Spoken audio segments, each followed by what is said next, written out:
By thanking a few people. First of all, Zara Sabri herself. Zara is a PhD student at the Institute of Islamic Studies.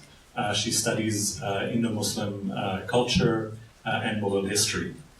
And I'm going to bring it back to Zara a little bit later, but I also want to thank, of course, the Institute of Islamic Studies, the McGill Institute, sorry, 1 second.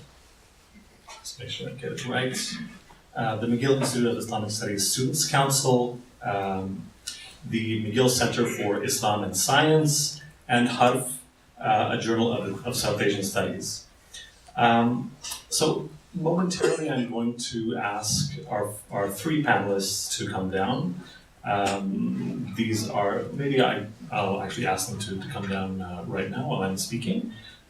So this is our three panelists are Professor Jamil Ragep, who is a professor of the history of science at the Institute of Islamic Studies, Professor Ehab Abouheif, who is a professor of biology, and Professor Martin Grant, who is a professor in the Department of Physics and the current steward of the Institute of Islamic Studies. So please.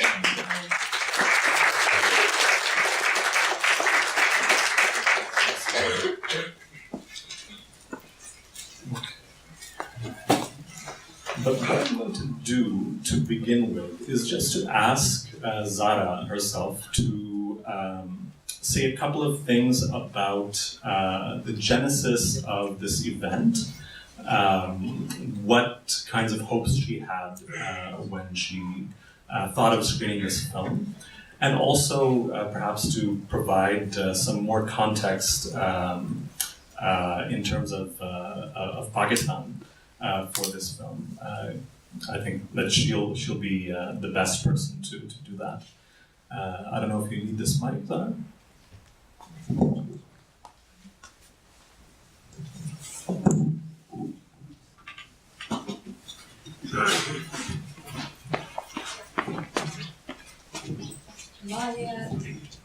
My thanks to Dr. Khan for inviting me to make a few comments about the Pakistani context in which and for which this film has been made.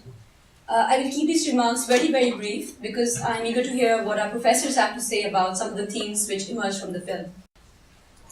It cannot be emphasized enough how inspirational is the status of Abdus Salam's scientific and academic achievements in a country which has no other comparable name to boast of. Abdus Salam's story is that of an academic who is forced by circumstances to seek a life abroad in order to ensure the health of his research activities.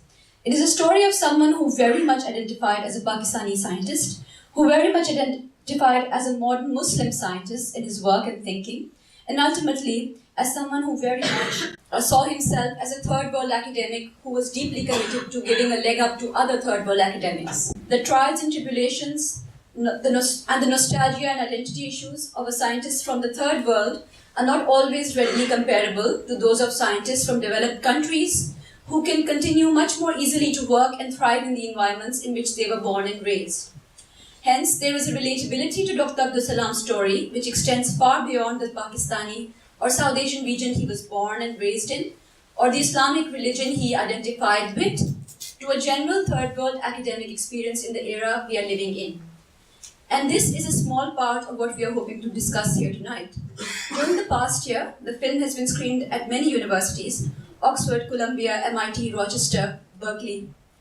And the conversation invariably centered on the very important domestic political issue which emerged from the film. Here at McGill, given our celebrated academic resources in Islam and science, and the history of science in Muslim societies, we thought that we would take the opportunity to concentrate on some of the other interesting academic themes that emerged from the film. On behalf of all the students, I would like to offer profuse thanks to our faculty members for generously agreeing to appear on this panel. We look forward to focusing on broader academic debates pertaining to science and religion and the life and legacy of Dr. Abdus Salam. I'd also like to thank Harf and Sabina Sheikh in particular for arranging some tea at this time where everyone's feeling probably a little peckish. Thank you. Thank you, Zara. Thank you for organizing this. So now I'm going to ask each of my colleagues to just say a couple of words about any themes that may have arisen for them in this room. And I'll begin with Professor Ragep.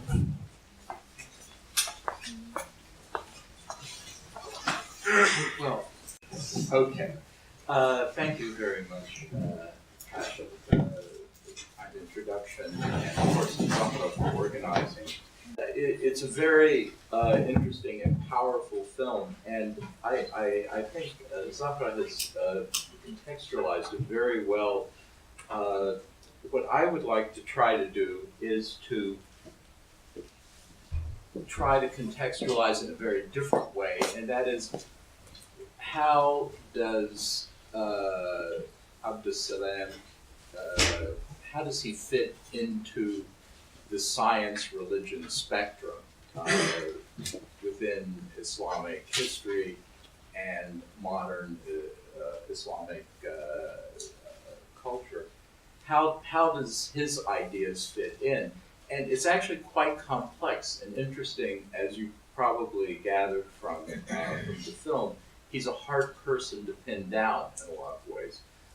So what I thought I would do is just quickly go through some of the ways in which we as historians, but also as people who study science and religion, would categorize encounters between science and religion, in particular between science and the religion of Islam. Now, one way which this engagement encounter occurs is the Quran being used as a source of inspiration for scientific work. For example, in the Quran, Al-Quran, verses 190 to 91, there's a very famous verse that is often cited in pre-modern times, and also it has been cited by Abdus Salam himself as an inspiration for the scientists. And it goes, "Verily in the creation of the heavens and of the earth, and in the alternation of the night and the day, there are signs for men of understanding. They who standing, sitting, or reclining bear Allah in mind and reflect on the creation of the heavens and of the earth, saying, O our Lord, thou hast not created this in vain."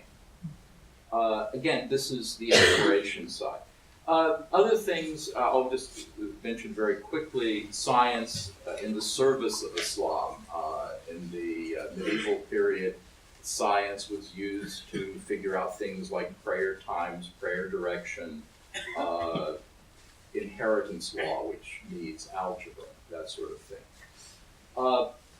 Another way in which there is the encounter between science and religion is in conflict. The creationist account of the universe in the Quran, for example, was often seen as in conflict with Aristotelian philosophical ideas of the eternity of the world.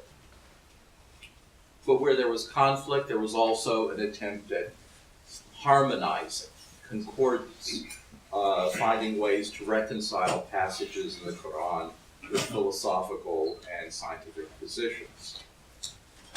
This is the attitude that there is no conflict between Islam and science.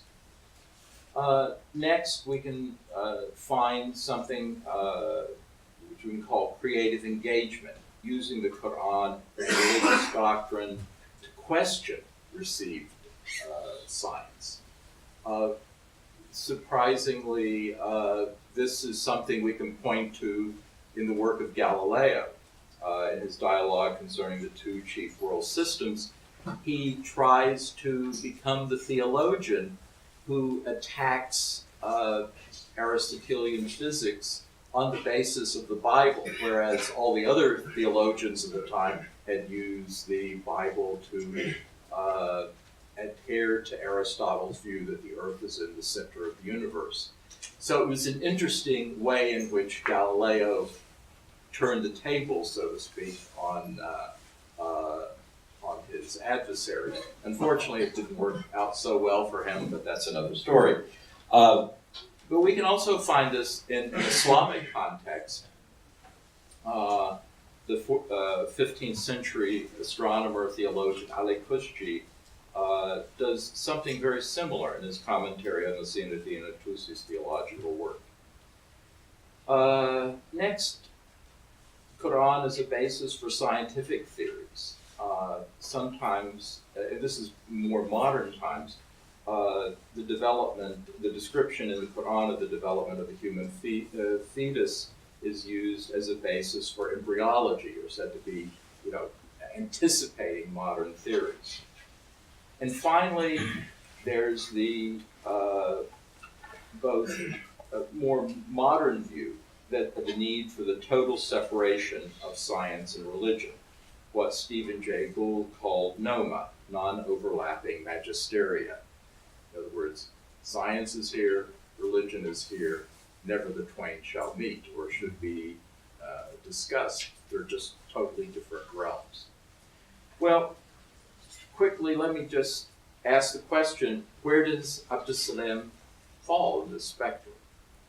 Well, this is, I've been trying to read up on this and figure it out, and it's not so easy to pinpoint all of his views. Now, some are rather easy. He definitely falls in the inspiration camp. Let me just give a quote from him from a lecture he gave in Paris in 1984 at UNESCO. Let me say at the outset that I am both a believer as well as a practicing Muslim. I'm a Muslim because I believe in the spiritual message of the Holy Quran. As a scientist, the Quran speaks to me in that it emphasizes reflection on the laws of nature with examples drawn from cosmology, physics, biology, and medicine as signs for all men. So that's fairly straightforward. But he also said something interesting. He cites a Frenchman, a French surgeon named Maurice Bucaille, who, and he seems very approving of this, that, and this is a quote, there is not a single verse in the Quran where natural phenomena are described in which contradicts what we know for certain from our discoveries in science. So that seems to place him in this camp where science is somehow in the Quran and is validated by the Quran, which is somewhat, well, let's say it was unexpected. And it's unexpected for another reason I'll get to in a second. Finally, the idea of concordance, of harmony, is emphasized by Salam.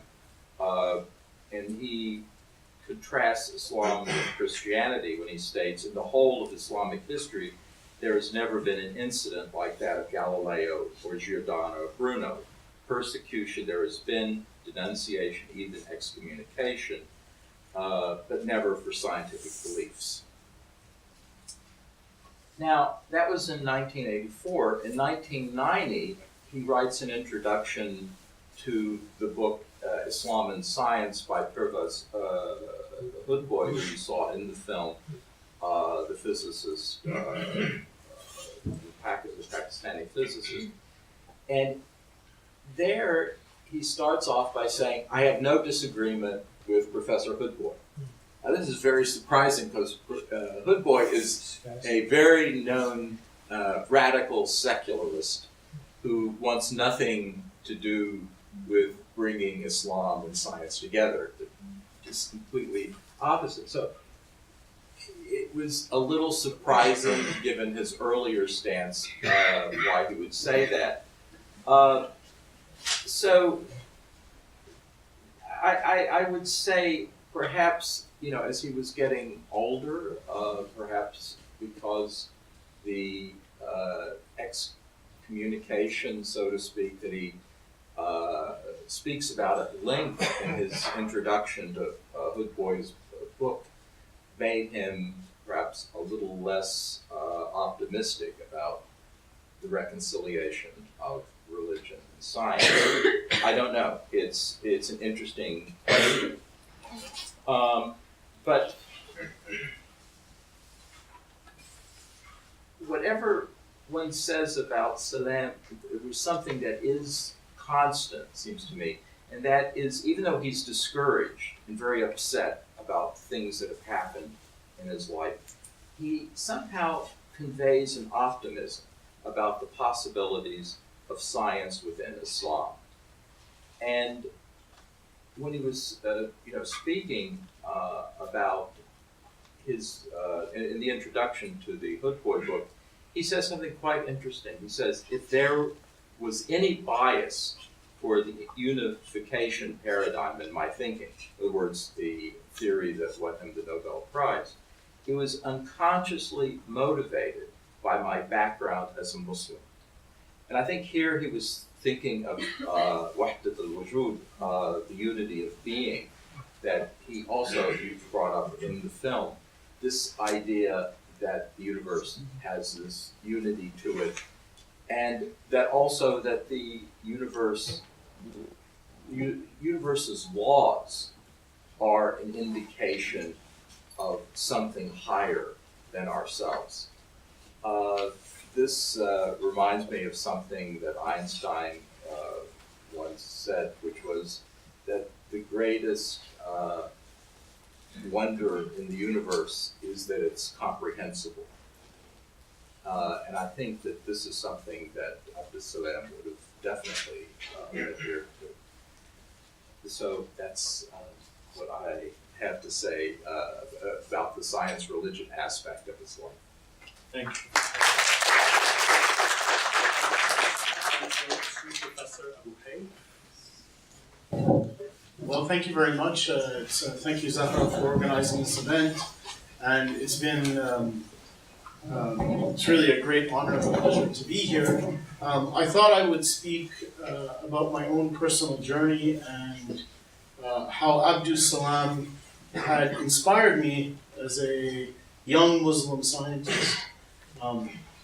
It started really because I had taken a theoretical physics. I'm a biologist by training, and I did my undergraduate training in biology.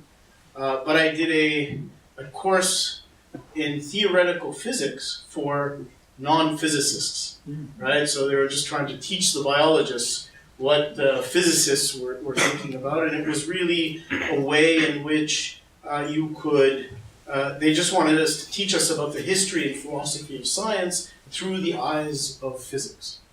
And so I took this course, and this is when I came along, I came across the name of Abdus Salam.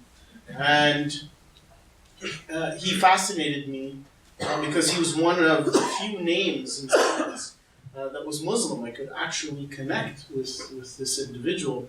I soon went out, after the course, I bought this book, Ideals and Realities, that has deeply influenced me. Because for the first time, most of the heroes in biology, anyway, were of sort of white European and American origin, and I always had great respect and admired their work, but for some reason I just couldn't connect as a young Muslim scientist. I couldn't see how a career in science at this point. Just to tell you a little bit about myself, I'm a first generation immigrant. I think that's how you. My parents immigrated. Second generation. So I'm second generation. Okay.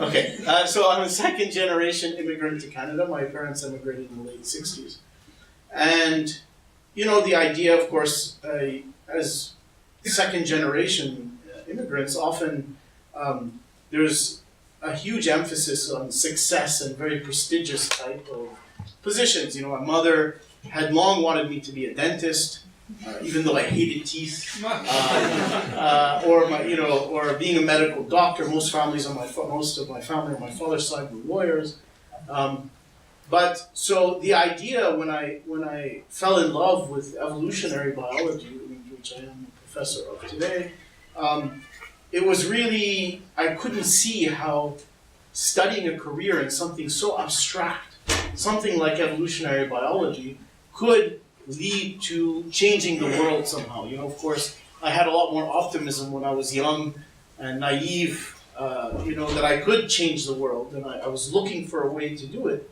And Professor Salam showed me that you could study, as it's mentioned in the film, theoretical physics is like the Rolls Royce of sciences, that you could study something as abstract as theoretical physics, yet actually change the world.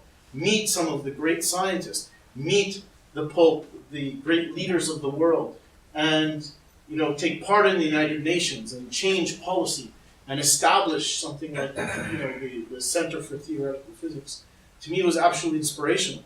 If I hadn't come across his work, I don't know that I would have continued in the field of evolutionary biology and actually be here now sitting in front of you.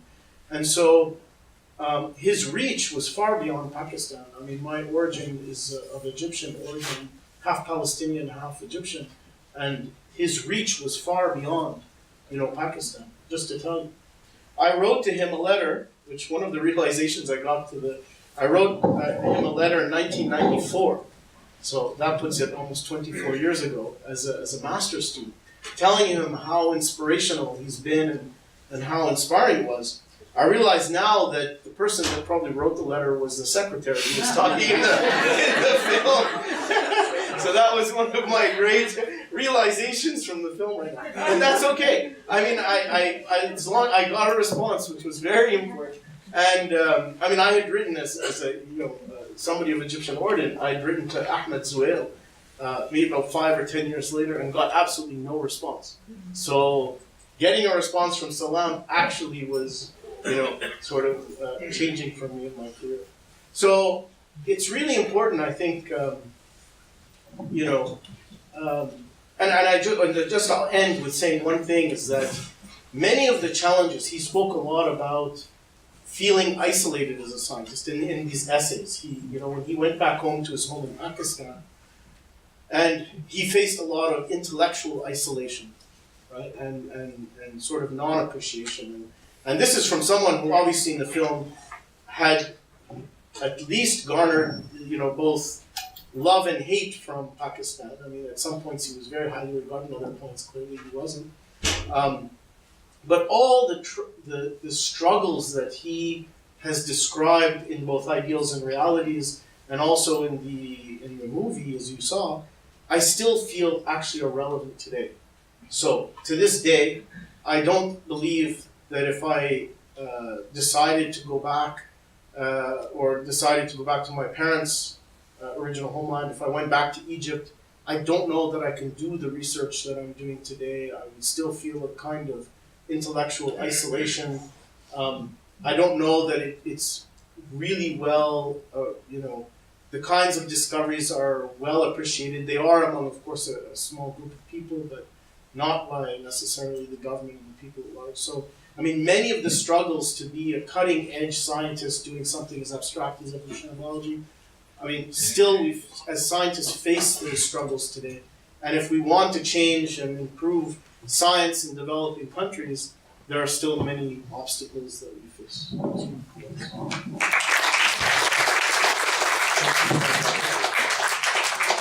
Finally, Professor Grant, just switch seats. Thanks, for organizing this very interesting film. So I'm a theoretical physicist, and I met him once at ICTP in the 80s. I went there to visit some friends. I'm a theoretical physicist, but I'm not in particle physics. I'm in what's called solid-state physics or condensed matter physics. But the same mathematical techniques are used throughout theoretical physics. So I shook his hand. I got to see people in ICTP who are in my field. I think, like most of these theoretical physics institutes, I don't think it has as much impact as universities do. If you look at Princeton's Institute of Advanced Studies or the Kavli Institute of Theoretical Physics or the Brigham Institute, they're, in my view, quite underperforming because they don't have the connection to the students that is essential, I think, for research to go forward and to have yourself be challenged by young students. I was struck in the movie by a couple things. It actually doesn't give you much of a feel of how theoretical physics is done. Salam is basically a mathematician who does group theory, and his Nobel Prize goes from how symmetry is broken to give rise to prediction of particles that go in a lower energy version of physics he studied. But darned if you get that out of this thing at all, although it wouldn't be of much interest, I guess, to do. One person who certainly understood that was Steven Weinberg, who was prominently pictured in the talk. And that I've had supper with Weinberg and spent some time with him. He's a bit of he's not the warmest guy. And maybe you can see that in the thing as well. And he's also notorious now for giving talks. He gave a talk at McGill about religion and Christianity and how it's such a terrible, terrible thing. So he's not only non-religious, which is very common for physicists, of course, but he's very anti-religious. And I was quite touched in the movie when he says quite genuinely he wanted to go and see Salam one last time when he was very sick. And of course, Salam very religious, and Weinberg no religion at all, very anti-religious. So there's a connection that people have in this field, which is interesting and tricky to put your finger on. The other thing that jumped out at me was all the nuclear bomb stuff, frankly. I think 3 or 4 years ago, I met Chidambaram, who is the father of the nuclear bomb in India. He's still a top scientific advisor for India. And I had supper with him as well. Very bright guy, very committed to India, very nationalist. And that for me anyway, that feeling of nationalism pervaded a lot more of what was going on here than questions of religion or Muslim and things like that. And the corrosive effect of nationalism that it's had in the world really jumped in my mind. And the nuclear program, of course, in Pakistan to try to catch up as fast as possible to the successful nuclear program in India, designed to catch up to the nuclear program in China and so forth. This horrible end game of trying to get these horrible weapons in play everywhere. Anyway, so I found it a very interesting film and brought to mind some recollections of mine of running into these physicists and talking to other people who've done major contributions in physics. And it's funny to me actually to look at somebody's life and in a movie like this to remove the thing probably spent almost all of his time on, which is the physics stuff, and talk about all the other things, which you could see when he talked to his family, and his family were talking on the film, how little time he had actually spent with them because he had spent all his time solving group theory equations. Thank you very much.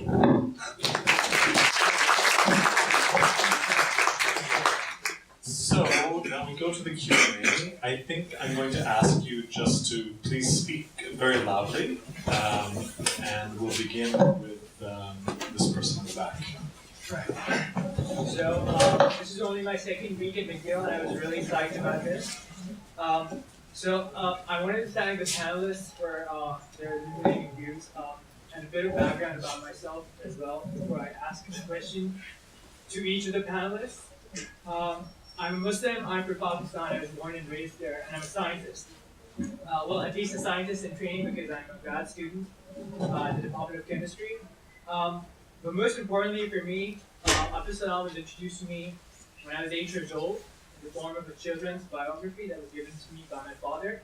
So unlike a lot of my fellow Pakistanis who might tend to have their theological understanding of the religion, have the judgment of Salam, I was actually introduced to him as a scientist, as a Muslim scientist, and as a Pakistani scientist before I developed a sort of theological understanding of what this is. this. So I think that was very important. A question to each of the panelists. So Dr. Jamil mentioned that Salam agreed with Hudbai's views in his 1990 book. But you said Hudbai is a radical secularist, but what was he like in 1990 when he wrote this book?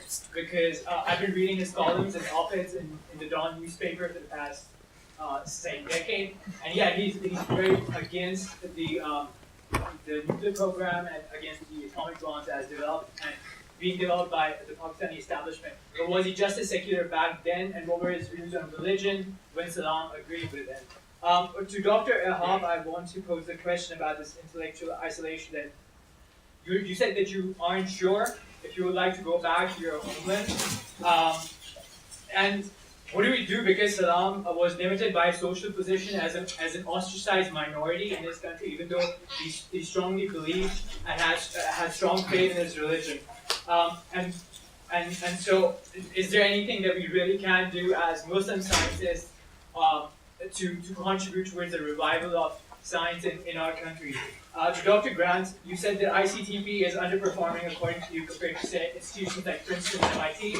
But isn't then science an elitist domain? And if it is, then how, if someone like Salam, with all his scientific capital, could fail, then is this something, how much can we really change, even as Muslim scientists, if we were to go back and feel intellectually isolated, even if we had the social capital, we may not have the intellectual and the scientific capital that Salam did. So, if you want me to repeat any of the questions, I can. No, it's okay. We'll repeat them. No, that's not what I meant. Since I'm doing a free forum, no, I meant that all these institutes are underperforming. I mean, the ICTP is underperforming. Princeton's Institute of Advanced Studies, underperforming. Perimeter Institute in McMaster, underperforming. Catley Institute, underperforming. Universities do much better science that are done at these institutes. That's because universities have professors interact with students. That makes all the difference. So, no, I'm not picking on ICTP. I understand what he's trying to do. He's trying to get people, they go there, they meet people, they go back to their countries to do something, whatever. But none of those places have been set up, they're very routinely set up, have been as much impact as McGill University or any of the big universities in the world. I'll just stand.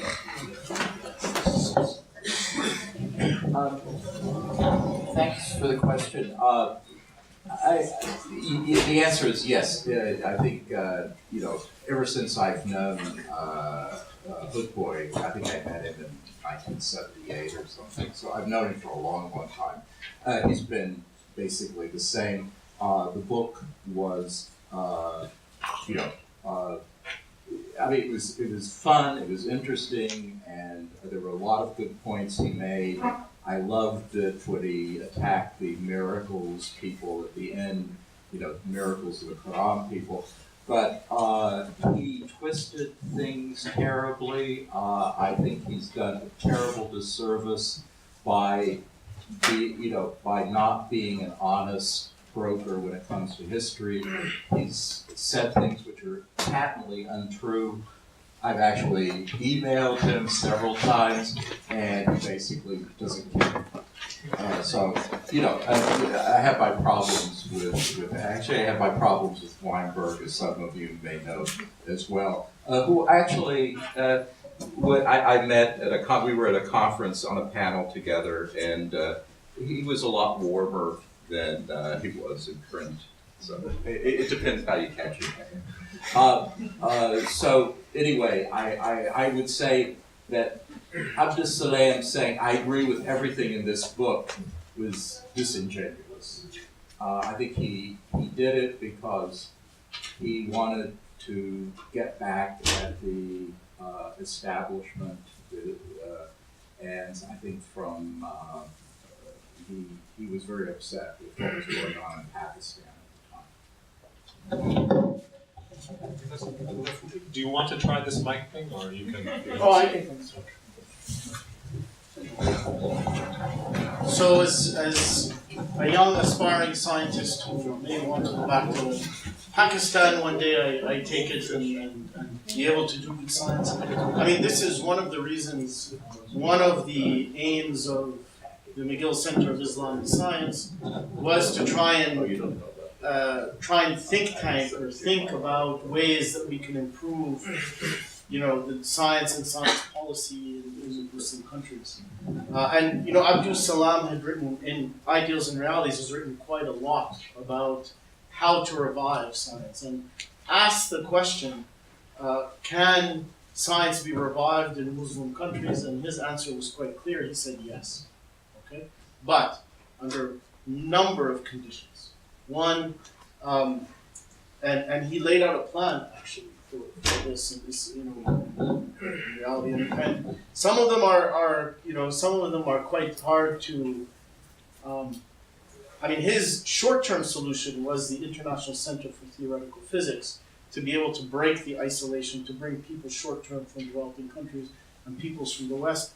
Now, of course, it's a much broader, the world is more global, it's more open, we have Skype, we have other things.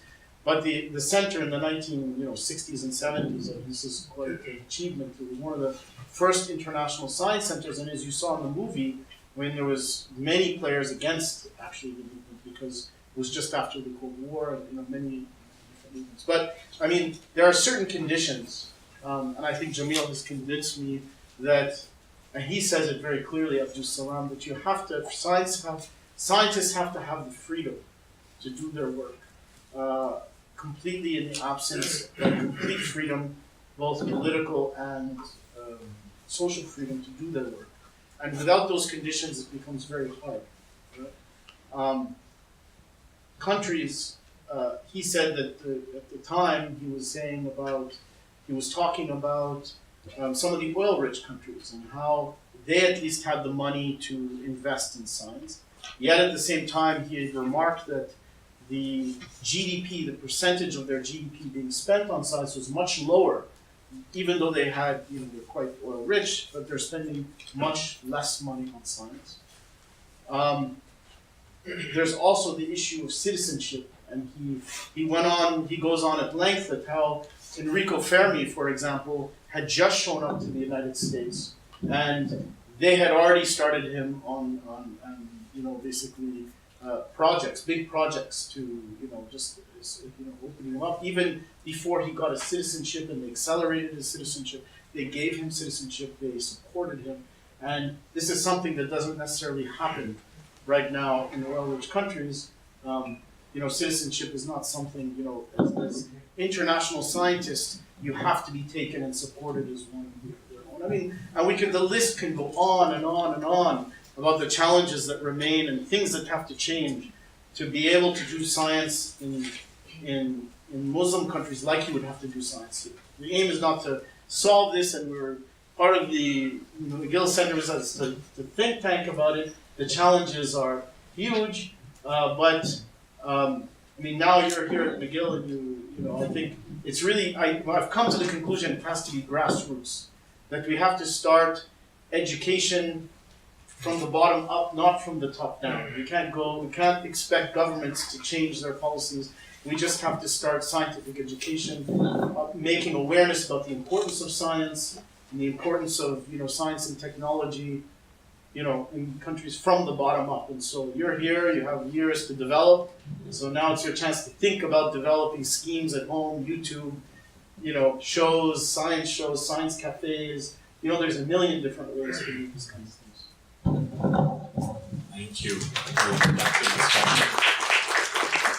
Other questions from the audience? Yes, there's one down here. I have a specific question related to a methodological question, rather related to how we study the interaction between science and religion in individuals. And at one level, we see that Salam goes through this scientific insight that coincides with religious inspiration as such. And this is replicated in others, like you see it in the life of Ramanujan, you see it in William James. So how do we study this phenomena where you have clearly marked theological experience that sort of causes or coincides with scientific insight. So where there's the result of the insight, but there's no real scientific proof, which comes later. So as academics, how do we study this in individuals?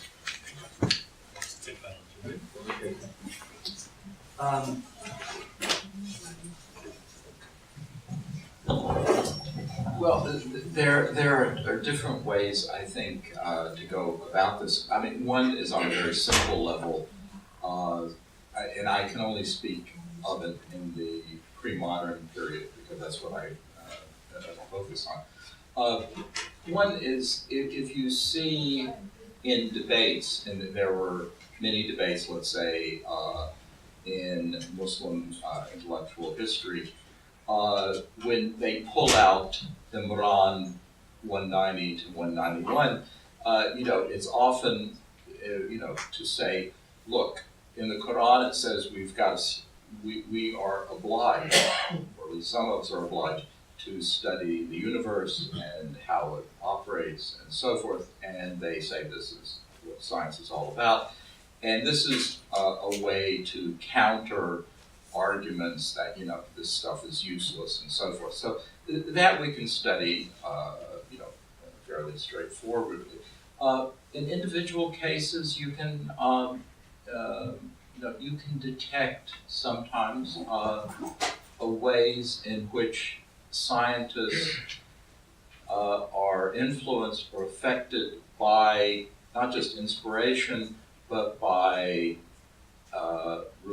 religious views, whether it's things like natural theology, to study nature more effectively, to show God's handiwork, so to speak.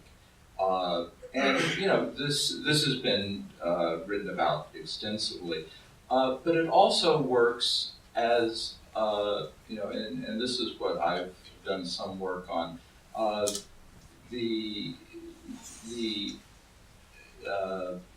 What we'd say, some of the religious tenets in Islam, because they were counter to the accepted physics of the time, that was Aristotelian, inspired people to look for alternatives. And I won't go as far as to say that's why Galileo did what he did, but we do know that the early modern period in Europe and also in the Islamic world, people were inspired by religious tenets or contradictions between their religion and, say, Greek philosophy, Greek science, to search for alternatives. And in many cases, that led to interesting and exciting results. So that's the way in which I would say one could go about studying it, both in individual cases but also in aggregates. Thank you. Unless Professor Abouheif wants to answer as well, should we go to another question?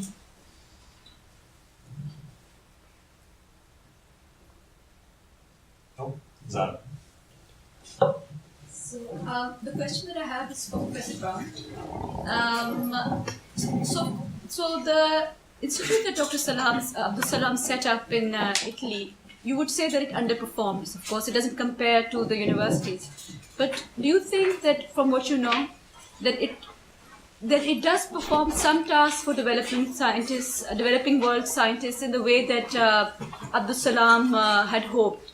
Does it have any kind of achievements which would make it worth it?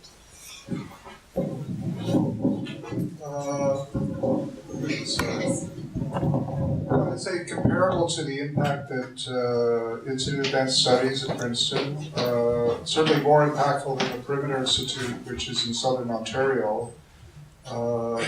Maybe not as much impact, but comparable to the Cavalier Institute of Theoretical Physics.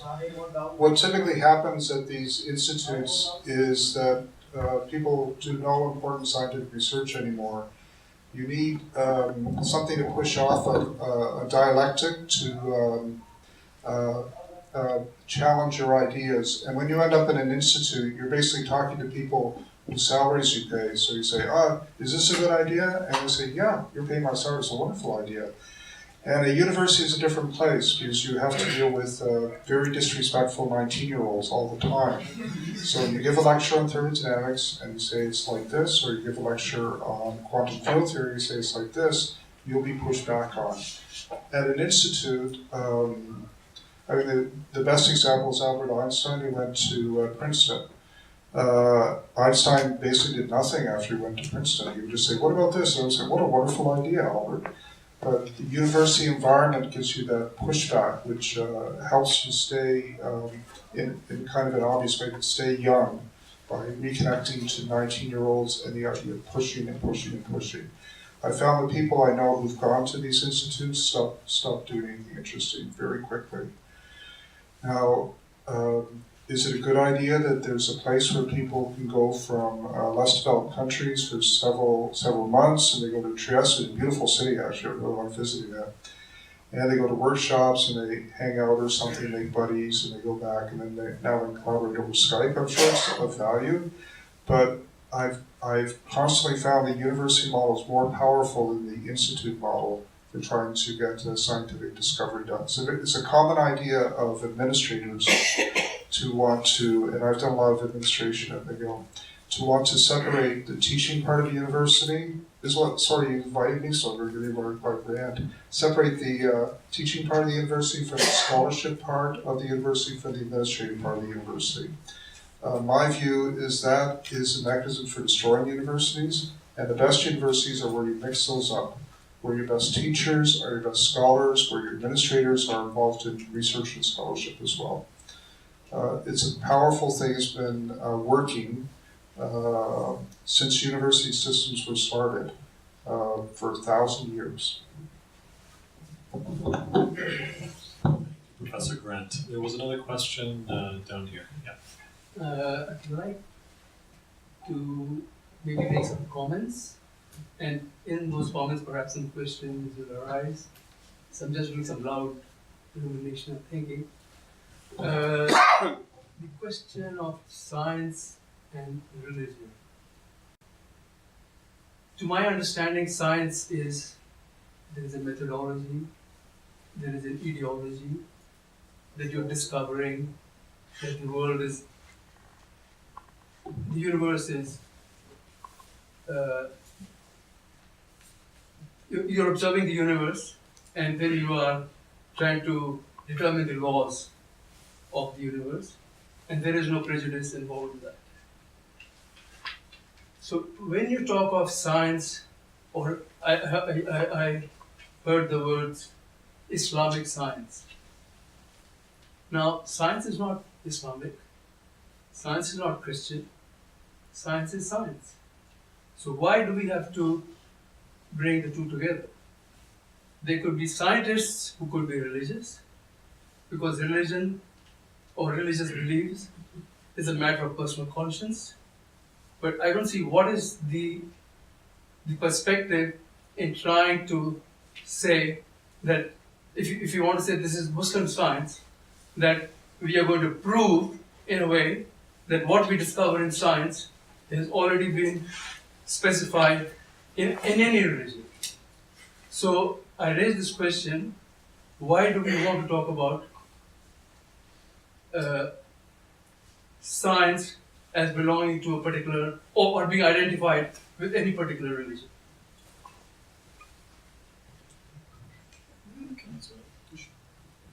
I was just reading before I came, and Professor Salam makes the same comment actually, and he had said, at around the same time the Chinese had started investing a lot in science, India,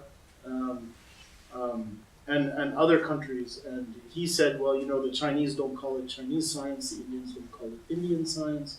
And the other point he made was, nor do they feel that somehow incorporating Western science into, taking models of Western science or incorporating Western science into their countries somehow threatens their faith or culture. And so he was very much in favor of a model where, you know, you would incorporate Western science into, you know, Muslim countries and, you know, not call it Islamic science. It's very interesting. This is a common feature.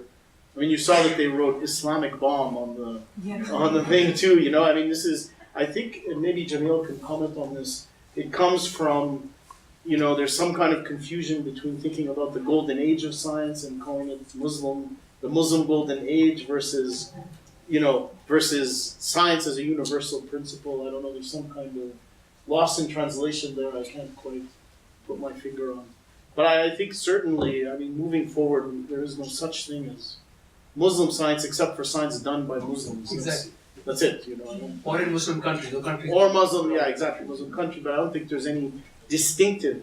I do have to say that, you know, scientists don't work in isolation. Scientists work, I mean, we're very much influenced by our culture and our background, and certainly my Muslim heritage has influenced my thinking in a great way. So, but that applies to everyone, in a sense. So, I mean, your culture and your background influences the way you think, your perspective on problems, and so on. So at the end of it all, irrespective of how you think or what is the background for your thinking, the ideas of science have to be proven Absolutely. objectively, right? There's just different routes to a solution.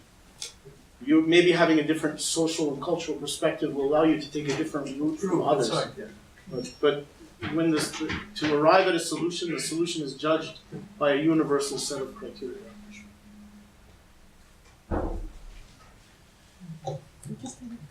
Okay, so we have two other hands up.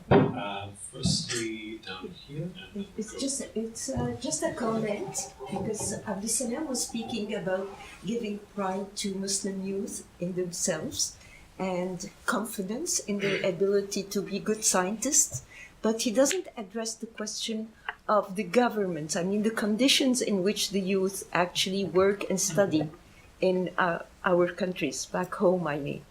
And as Dr. Abouheif pointed out, in Egypt, the university is under the influence of the security apparatus. I mean, you're not valued because you are a good professor, you're valued because you say yes to whatever the regime wants to implement. So that, I think, is a very big problem in our countries where there is a dictatorship and there is no free will, there is no free thinking, there is no critical thinking. And it's really indispensable that even starting at a very young age, children are able to think for themselves. And this we tend to suppress in a dictatorship. And let's, thank you very much, and let's go up a couple of rows. I'm not sure how pertinent this is, but I was curious as to your views about the Neom city that the Saudi Arabians are planning on building as part of their Vision 2030 plan, and whether this is a sign of revitalization of the sciences in the Arab world, or whether it's a non-starter, will have no impact. No, I'm not going to answer. I'll answer and I'll put myself on the spot. I mean, science and technology have a very interesting interaction, you know, and I think Abdus Salam was very much in favor of both science and technology. But I think, you know, these types of initiatives, two things. I mean, one, they're very technology heavy, right? And so, and that's a problem with Muslim countries in general, is that they're very focused on technology and applied science and don't necessarily see the value, the long-term value of basic science. And so, and of course, the basic science of today is the technology of tomorrow, is the applications of tomorrow.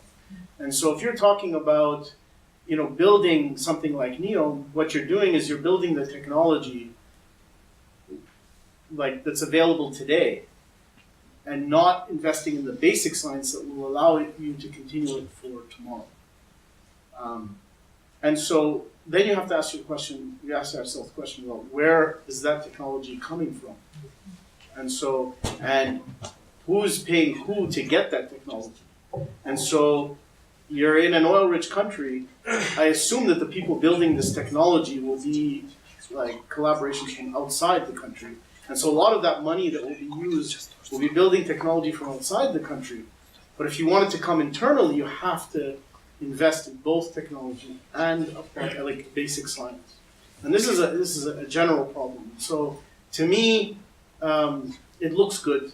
I don't see it as anything. I see it as a non-starter in my humble opinion. Certainly, because I think it will look good for some years, but the long-term future can only come from basic science, a strong root in basic science, and technology at the same time. I would add to that. What jumped into my mind is again underperformance, but underperformance of Alberta compared to, say, scientific community in Quebec.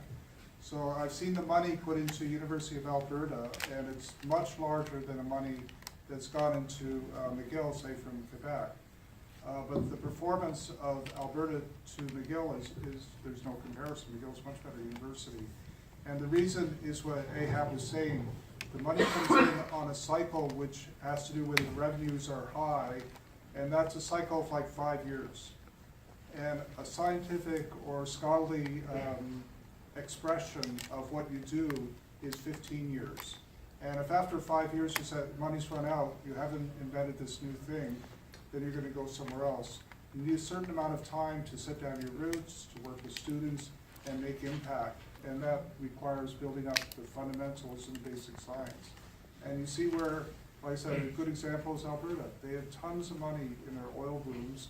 They try to do very technological things in short run, but the scientists aren't able to capitalize on it. These are the time it takes to make a real contribution is 10 or 15 years. I just want to add one, so I use the word non-starter, but I think there's something right. The word is unsustainable. I think is the right word. So I would say that we have time for one more question, and then we'll wrap up. So let's go to the back. So Dr. Abdus Salam and Pravesh Leacock, both people I greatly admire, and I am of Pakistani origin and I grew up in Saudi Arabia. And I'm not really that religious.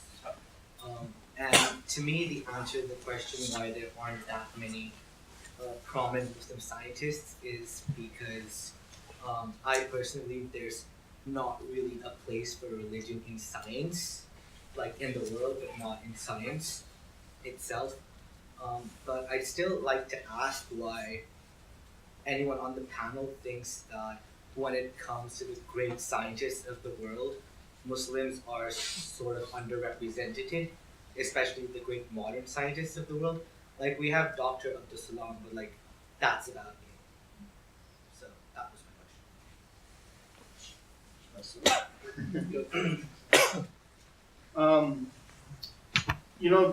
The issue is, I don't think the issue. I mean, we have to think about the West versus the rest of the world, and the percentages of people who are religious.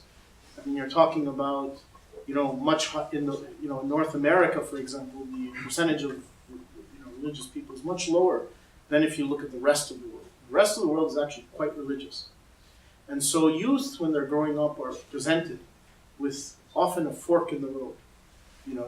The science. If you present science as something that is counter-religious, like Steven Weinberg had implied in the movie, then the youth are forced to choose between science and religion.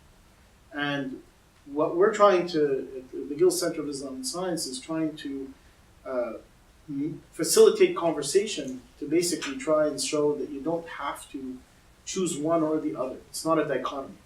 You can have the spiritual gains that you acquire from religion, but at the same time, pursue a rational life of science at the same time.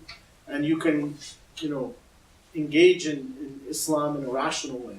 And so I think, it's very important not to portray those two things as, counteracting. I mean, it's very complex. Nobody says it's easy, but there's a discussion, very complex discussions to be had, and I think Abdus Salam is having them. And why they're underrepresented is, of course, there's Abdus Salam and Ahmad Zuhail. Those are the two Muslim scientists. And of course, they both did their work in the West, right? Yeah. So Abdus Salam at Cambridge, Ahmad Zuhail at University of Pennsylvania, and then at Caltech. And so nobody, unfortunately, is doing that work, right, in Muslim countries. And so that's the reason for the underrepresentation, is that these scientists have to find their way in the Western system, and then they have to counteract whatever biases and work especially hard. And science is not easy. I mean, it's really like a roll of the dice. Because you might be brilliant, but you might not be in the right environments to be acknowledged or be guided in the right way. You might not have the right mentors. You might be in the right place, but not necessarily, you might not have the talent for it. I mean, there's a bunch of factors that have to align for you to really rise to the top. So that's the reason I think, it's one of the reasons. May I make one brief comment? Okay, quick. See, again, when I heard the term Islamic science, I think it's wrong. One could say science in Islamic countries, science amongst Islamic people, but to use the terminology Islamic science, it's really unscientific. And I think it should really be changed. Otherwise, nobody's going to go into the depth of what, when you say, I don't think that's correct, but it gives a wrong connotation. We'll turn this over to Jamil. Because I think maybe he can comment about, and we often have these long discussions, so I think we've already talked about this idea of the notion of Islamic science, but there is, I think, a lot to be learned from the golden age of science, and maybe that's one alternative to you. I appreciate your point. I think it's a good one, and for example, I usually denote what I do as science and Islamic societies, something like that over time. But I think as a historian and as someone who works on this, I have to acknowledge certain realities where one can talk about Islamic science, one can talk about Christian science. And the reason is because you can then isolate certain things that motivated or that were related to a scientific discovery. For example, take something like trigonometry. You think, okay, trigonometry, it's as neutral, as you can imagine. It's pure mathematics, or it was at the time. But there are good historical reasons for saying that trigonometry was invented because of Islamic ritual. For example, the tangent function, the cosine and the inverses. There were actually reasons in Islamic ritual there. Now, would I call that Islamic science? No, but I would say that it is related to the religion of Islam and is part of a story. So, in other words, even though I take your point, I think it's a good one. I think we can't. There are things we have to be careful about. When I studied long ago, when I studied Newton's Principia and so forth, and some of his other writings, or those of Kepler,